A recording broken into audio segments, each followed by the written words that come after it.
Nossa atmosfera é uma fina camada de gás e partículas que envolve o planeta. Seu formato acompanha a curvatura esférica da Terra. Por isto, quando olhamos um astro alto no céu, o caminho da luz através da atmosfera é muito menor do que quando o vemos junto ao horizonte. O comprimento deste caminho na atmosfera é chamado pelos astrônomos de massa de ar. A luz é uma onda e, quando atravessa a atmosfera, ela pode ser absorvida ou espalhada. O primeiro a explicar esta interação foi o britânico John William Strutt, mais conhecido como o Barão de Rayleigh. Ele propôs que a luz era principalmente espalhada pelos constituintes do gás atmosférico em um regime no qual o comprimento das ondas de luz era muito maior do que o tamanho das partículas. De fato, a luz visível tem comprimentos de onda que são cerca de 1000 vezes maior do que as moléculas do gás da atmosfera. O espalhamento Rayleigh é caracterizado por ser inversamente proporcional à quarta potência do comprimento de onda. Isso significa que a luz azul é em torno de 3 vezes mais espalhada do que a luz vermelha. Isso faz com que a nossa atmosfera adquira uma aparência azulada quando espalha a luz do Sol. A luz vinda de todos os astros sofre o espalhamento Rayleigh, tornando-os com aparência tão mais avermelhada quanto mais a atmosfera atravessam, ou seja, quanto mais próximos do horizonte os vemos. Os astrônomos chamam este efeito de extinção atmosférica seletiva. A seguir, faremos uma experiência muito simples que pode ser reproduzida em casa à noite. Deixando de lado os equipamentos complicados que aqui estão mostrados para fins de registro do experimento, basicamente é necessário um pote de vidro circular cheio de água, um pouco de leite para ser adicionado depois no experimento e uma lâmpada de LED branco que pode também ser substituída pela lanterna do celular. Quando vemos a luz da lâmpada através do pote de água, ela não parece alterar sua aparência, com um brilho e cor praticamente idêntico. Mas se adicionarmos o leite, as moléculas em suspensão na água provocarão um espalhamento Rayleigh. A luz da lâmpada parecerá mais fraca e avermelhada.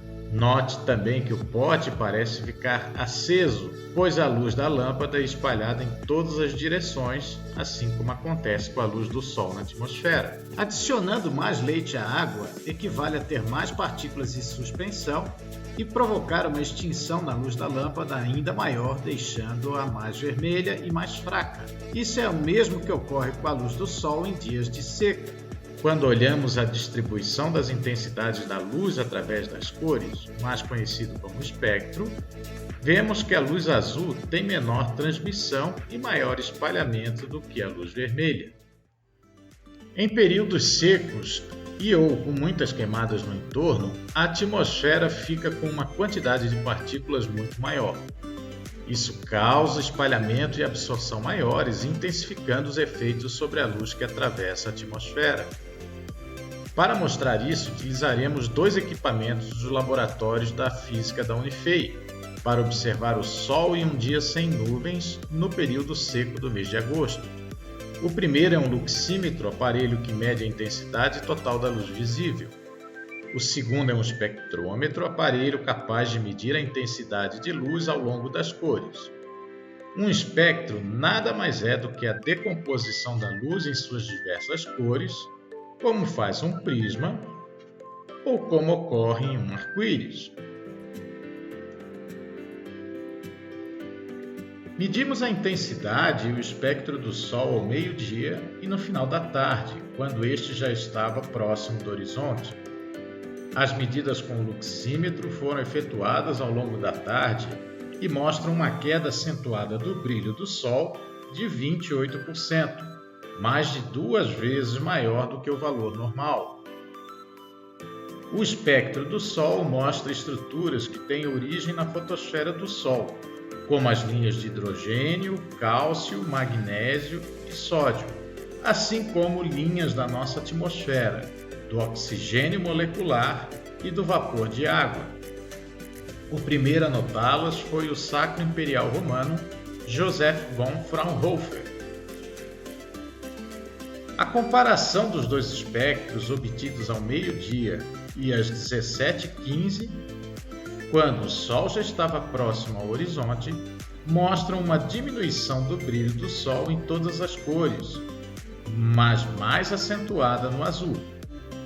De fato, quando dividimos um pelo outro, vemos que a atmosfera atenua a luz do Sol de forma seletiva, atenuando 6 vezes mais a luz azul do que a vermelha. O espectro de transmissão da nossa atmosfera mostra bem o espalhamento Rayleigh na parte azul do espectro, mas também estruturas de absorção específicas do oxigênio molecular e do vapor d'água, principalmente na parte vermelha do espectro.